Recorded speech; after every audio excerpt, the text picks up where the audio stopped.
What's up guys, Logical Gaming back, here with another video. Today we have the Malaysian Grand Prix, round 16 of this championship. We're moving on in the championship now, getting nearer the business end of it, possibly move away from Toro Rosso at the end of the season. But let's have a listen to our voicemail to see what our qualifying goals are. Hi, how are you? I'm just passing on your qualifying goals for this weekend. So we've got to qualify 7th or higher, beat Ricardo and beat Sainz. Normal sort of qualifying, so let's see how we do as we now go to qualifying for the Malaysian Grand Prix.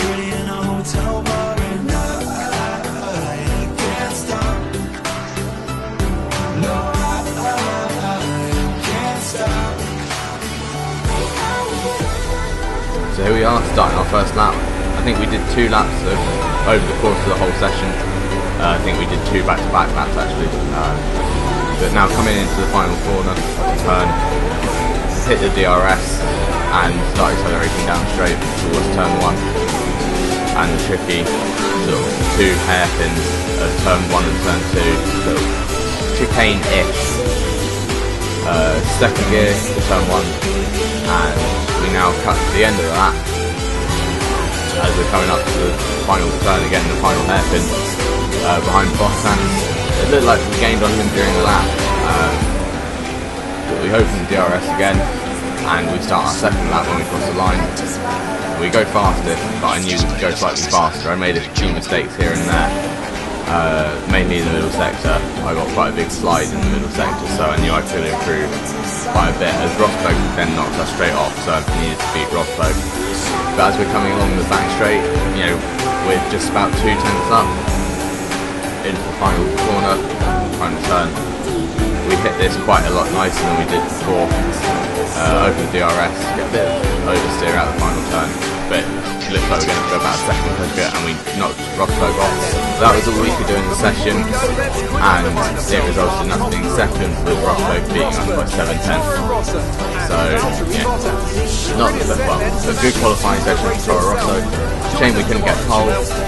Malaysia's not my greatest circuit. Again, I've got a few that are really good for me that are normally like the European races. So stuff like Baku's okay for me, Austria's okay, Britain, Silverstone's okay, Hungary's okay, Germany's quite good, and then Italy and Belgium are good as well.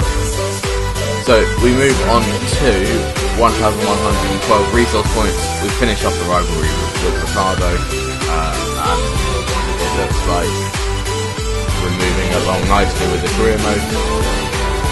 We beat him 30 to 13, which is brilliant for us, showing Red Bull that we can beat the senior drivers, which is what we need to do coming into the last part of the season. But anyway, it looks like we're going to have a good race, as long as we don't have any incidents like in Singapore, even though we won. Oh no, we didn't win, sorry. We came home 5th or something, but let's listen to our race goals. Guess who? I've seen the team's expectations for the race, so I thought I'd pass you on and wish you luck. Take care. So we've got to finish 5th or higher and beat Sainz. We didn't win in Singapore, we mucked up because we mucked up the first corner.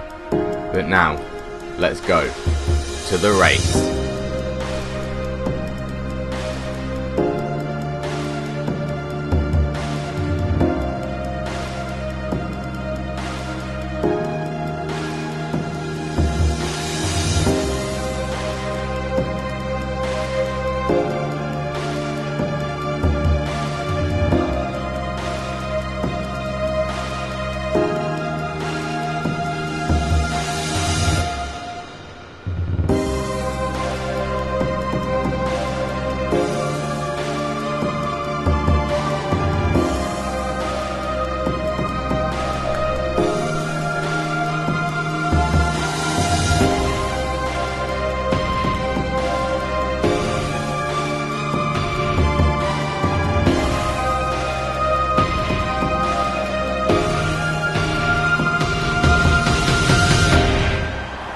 Here we are guys, we'll get straight into the strategy. We've got 2 laps extra fuel. It's a one-stop soft, well, option onto hard tyres. As long as we get a good start now, we should be fairly easy for the rest of the race. 5 lights, lights out and away we go. Looks like we've got a bit of a wheel spinny start. We haven't been, there we go, that's full throttle there.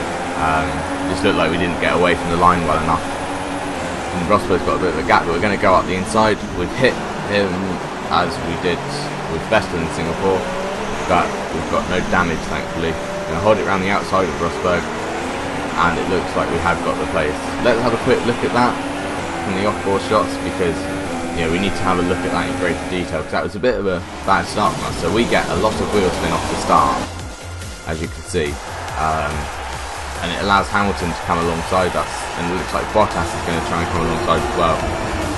But we dive down the inside, we just outbrake ourselves. Rosberg thankfully doesn't get damaged as well, and he just runs slightly wide, and then we have the outside for turn 2, which I think gave us slightly better traction. I'm surprised I'm saying that on this game. But anyway, moving on to lap 4. Nothing happened during that first stint apart from us getting past Rosberg at the start. It was pretty boring up till lap 4. So we're going to come into the pits. I couldn't remember where the pit line was, so I broke a lot too early there. But anyway, it looks like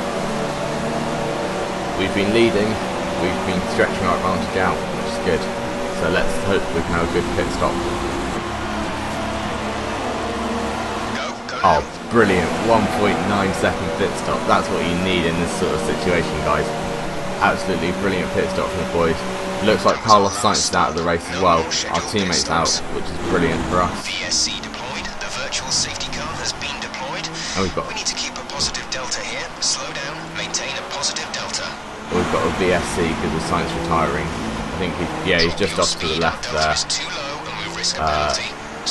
So have a quick look at what happened with Carlos Sainz. The team told me over the radio later on that it looked to be an engine failure.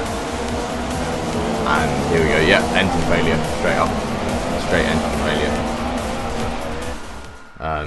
So that doesn't be good for us, as he's had an engine failure. But anyway, the VSC is ending. There we go, it's ended. Which is good for us, as we can get back racing and we can get back catching everyone up. It's a shame that Sainz has dropped out. Could have been good points for the team today, but what will come will come. So now we're moving on to the end, to the middle sector of lap 6, and we've got Palmer in front of us. Goes very slow through the double right-hander. We get a slightly bad exit, but we're going to have a go up the inside of him into, I can't remember the turn number. I think it's turn 11 or 12. Can't remember. I'll check. I'll put an annotation on the screen to tell you. But we're now going to cut to the 2 laps later on lap 8. It looks like we've got Hulkenberg going slow through the middle chicane. It looks like we've just got him off on traction, had the inside line, and we're just squeezing wide. And we're now up into P2. And all these people in front of us haven't made their stops yet, because they started on a hard tyre, so we have got an advantage over these guys. But it looks like this is going to be a pretty straightforward manoeuvre with Sergio Perez, because we've got DRS on the same compound of tyres, slightly newer tyres as well, as he started the race on them. So there we go, round the outside, and we've got him even before the braking zone. And Malaysia's quite a weird circuit, so you get the DRS twice, even though I think the first straight, the back straight is long enough for you to have DRS and your opponent to have DRS, but that's how Malaysia is, and we get past him and we've maintained the gap to him. And that was that move on Perez. And we're now in first, and it looks like Vettel's behind Perez. Vettel's behind Perez. But that's all that then happened until the end of, the end of lap 14, which was the end of the race really for us. It looks like Vettel and Rosberg are second and third. So it looks like we might have hampered Rosberg's race a bit. But anyway, we're going to come over the line to win in Malaysia. Yes, boys. Please don't make any sudden moves. You don't know the half of the abuse. All my friends are heathens, take it slow. Wait for them to ask you who you know. Please don't make any sudden moves. You don't know the